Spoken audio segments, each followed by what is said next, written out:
ये संसार क्या है पार्थ? मानव, दानव, पशु, पक्षी, जंतु, कीटक, मत्स्य, वृक्ष, ये सब कैसे बनते हैं? किन पदार्थों से इनका जन्म होता है? कैसे चलते हैं, कैसे जीते हैं? मृत्यु कैसे होती है इनकी? और मृत्यु के पश्चात क्या होता है?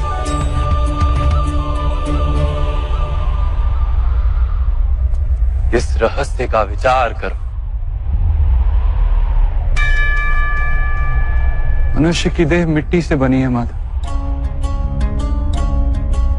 जल उसमें रक्त आदि बनकर प्रवाह करता है। अग्नि देह को तापमान देती है और देह में रिक्त स्थानों में आकाश प्रकट होता है। अर्थात धरती, वायु, जल, अग्नि और आकाश, इन पंच महाभूतों से ही शरीर का निर्माण हो। अर्थात महामहिम गुरु द्रोण पृथ्वी, जल, वायु, अग्नि और आकाश से अधिक कुछ भी नहीं। धर्म ज्ञानी भी पंच महाभूत का जोड़ है और अधर्मी भी। तो मोह किसका कर रहे हो पार्थ? मिट्टी का? परंतु माधव, इस मिट्टी के देह से ही तो मनुष्य एक दूसरे का परिचय पाते हैं। सारे संबंध इस मिट्टी के देह से ही तो होते हैं। नहीं पार्थ, यदि ये सत्य होता तो मृत्यु के पश्चात देह को नष्ट क्यों किया जाता है? वास्तव में ना मनुष्य का परिचय उसकी देह से है और ना ही संबंधों का आधार उसकी देह से। मनुष्य का स्वभाव, उसके बर्ताव और उसके कार्य उसका परिचय। तमस, रजस और सत्व, ये तीन गुण क्या है माधव? तमस का अर्थ होता है अंधकार। बिना अच्छे बुरे का विचार किए जीवन व्यतीत करने को तामसिक व्यवहार कहा जाता है। जैसे पशु पक्षी जीते हैं केवल अपनी शारीरिक इच्छाओं को पूर्ण करने के लिए। सत्व का अर्थ होता है ज्ञान का प्रकाश। जब व्यक्ति प्रत्येक परिस्थिति में धर्म का, सत्य का और परंपराओं का विचार करके व्यवहार करता है, तब उसे सात्विक जीवन कहा जाता है। इन दोनों के मध्य में ऐसा व्यक्ति होता है जिसके पास ज्ञान तो है पर शरीर और मन की इच्छाओं के साथ बंधा हुआ भी है। ऐसा मनुष्य रजस अर्थात अहंकार पूर्ण मनस्थिति के साथ जीता है। तमस, रजस तथा सत्व गुणों के अधिक या कम मात्रा के मेल से ही मनुष्य का स्वभाव बनता है।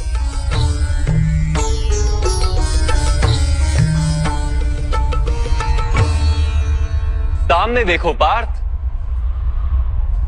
इन सब में तुम्हें कौन से गुण दिखाई देते हैं?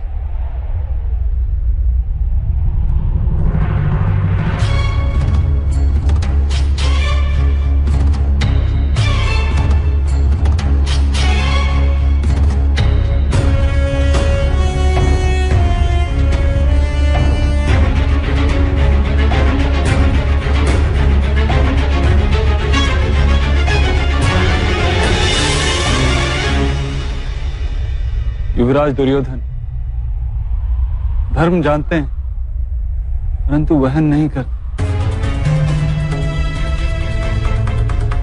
उनके जीवन का केंद्र अहंकार, अर्थात उनमें तमस कम है, रजस अधिक है और सत्वगुण पूर्णता नहीं।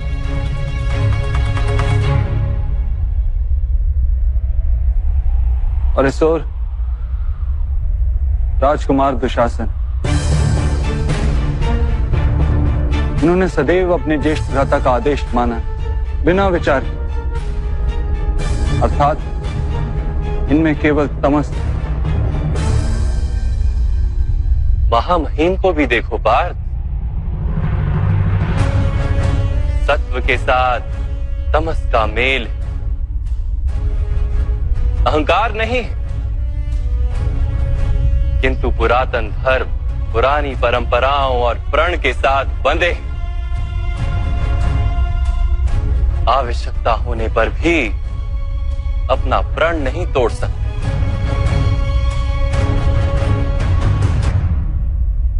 गुरु द्रोण को देखो,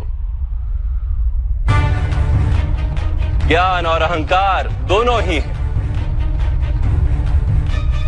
ज्ञान तो मनुष्य को मुक्ति दिलाता है, किंतु इनका अहंकार इन्हें मुक्त नहीं होने देता।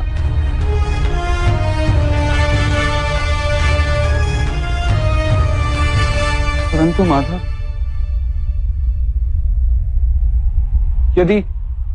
यदि मनुष्य का स्वभाव इन तीन गुणों का मेल है, तो फिर मनुष्य का व्यवहार पहले से ही निश्चित है। सिंह हिरन को खाएगा ही, और हिरन सिंह से भयभीत ही होगा। तो फिर धर्म की प्रशंसा क्यों? अपराध का दंड क्यों? उसका क्या तात्पर्य है?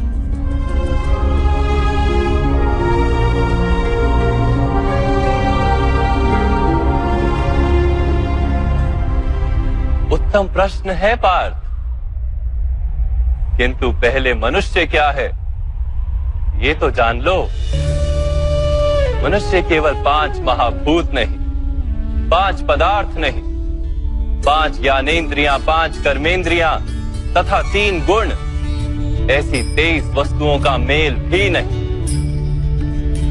मनुष्य को चलने फिरने तथा कार्य करने हेतु शक्ति की आवश्यकता होती है, और उस शक्ति को चेतना कहते हैं।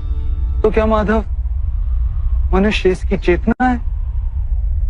नहीं पार्थ, मनुष्य की चेतना के साथ उन 23 वस्तुओं के मेल का नाम प्रकृति। 24 वस्तुओं से बने मनुष्य नामक यंत्र में वास करता है पुरुष, अर्थात परमात्मा का अंश। उसे आत्मा कहा गया है। जब प्रकृति और पुरुष का मेल होता है, अर्थात जब परमात्मा का अंश आत्मा बनकर देह में वास करता है, तब मनुष्य जीवित होता है। यह आत्मा क्या है माधव, और इसे जानने का क्या उपाय है? मनुष्य जैसे रथ का उपयोग करता है, वैसे ही आत्मा शरीर नाम के इस यंत्र का उपयोग करती है। शरीर के माध्यम से शरीर के सुख दुख का उपभोग करती है, किंतु आत्मा शरीर नहीं पार्थ। शरीर का नाश किया जा सकता है, किंतु आत्मा का नाश नहीं किया जा सकता। नैनं छिन्दन्ति शस्त्राणि नैनं दहति पावका, न चैनं क्लेदयन्त्यापो न शोष्यति मारुतः। आत्मा ना शस्त्रों से छेदी जा सकती है और ना ही अग्नि से जलाई जा सकती है। न जल उसे निर्बल कर सकता है और ना ही पवन उसे सुखा सकती है।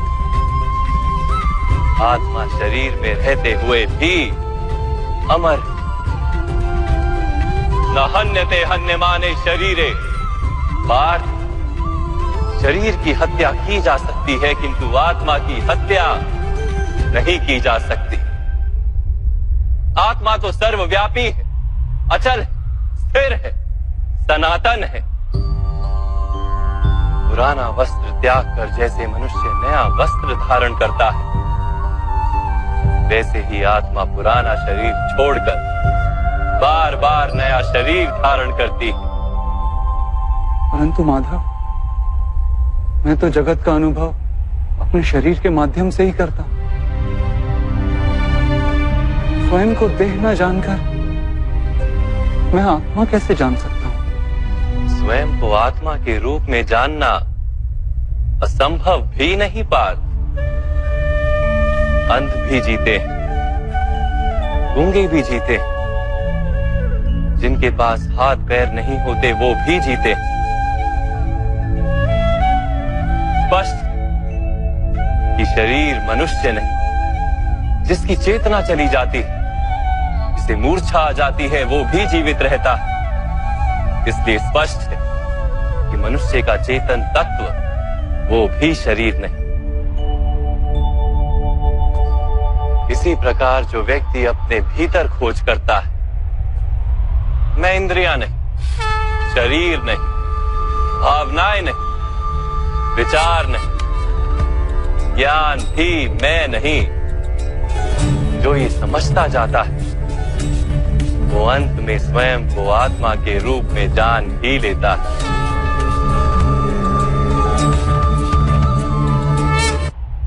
ये आत्मा का क्या कार्य है माधव?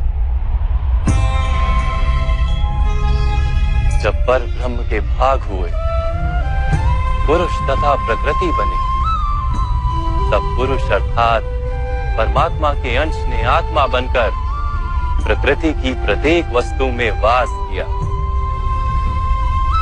उस आत्मा को मोह तथा अंधकार ने घेर लिया पार। उस मोह निद्रा से जागृत होकर स्वयं को परमात्मा का अंश जानना ही आत्मा का कर्तव्य, उद्देश्य और जीवन कार्य। परंतु माधव, यदि हर आत्मा परमात्मा का अंश है, तो क्या उन्नति और अवगति स्वयं परमात्मा कर रहे? जिस प्रकार कीचड़ में पड़ा रत्न चमकता नहीं, वैसे ही प्रकृति के 24 पदार्थों से घिरी आत्मा को विस्मरण हो जाता है कि वो परमात्मा का अंश है। अधिकतर आत्माएं अपनी देह को ही सब कुछ मानती हैं, स्वयं देह से भिन्न है ये जान ही नहीं पाती। शरीर को जो सुख, दुख, स्वाद, गंध आदि का अनुभव होता है, उसे अपना अनुभव मान लेती है और बदलाव का प्रयास ही नहीं करती।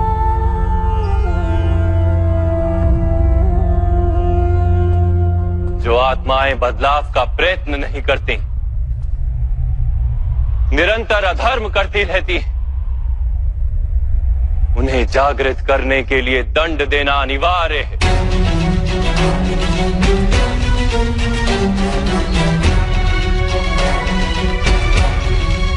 तुम भी ये जान लो पार्थ कि तुम शरीर नहीं, केवल एक आत्मा।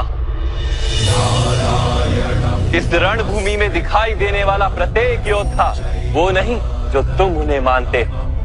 कुछ समय के लिए इन सब ने शरीर में वास किया, इनके शरीर मरेंगे, किंतु ये सब अमर, वो पुनः नया शरीर धारण करेंगे। जब तक स्वयं को शुद्धात्मा के रूप में जान नहीं लेंगे, जब तक अधर्म का त्याग करके धर्म में दृढ़ नहीं होंगे, तब तक ये जन्म लेते और मरते रहेंगे। यही ब्रह्म विद्या का प्रथम पाठ।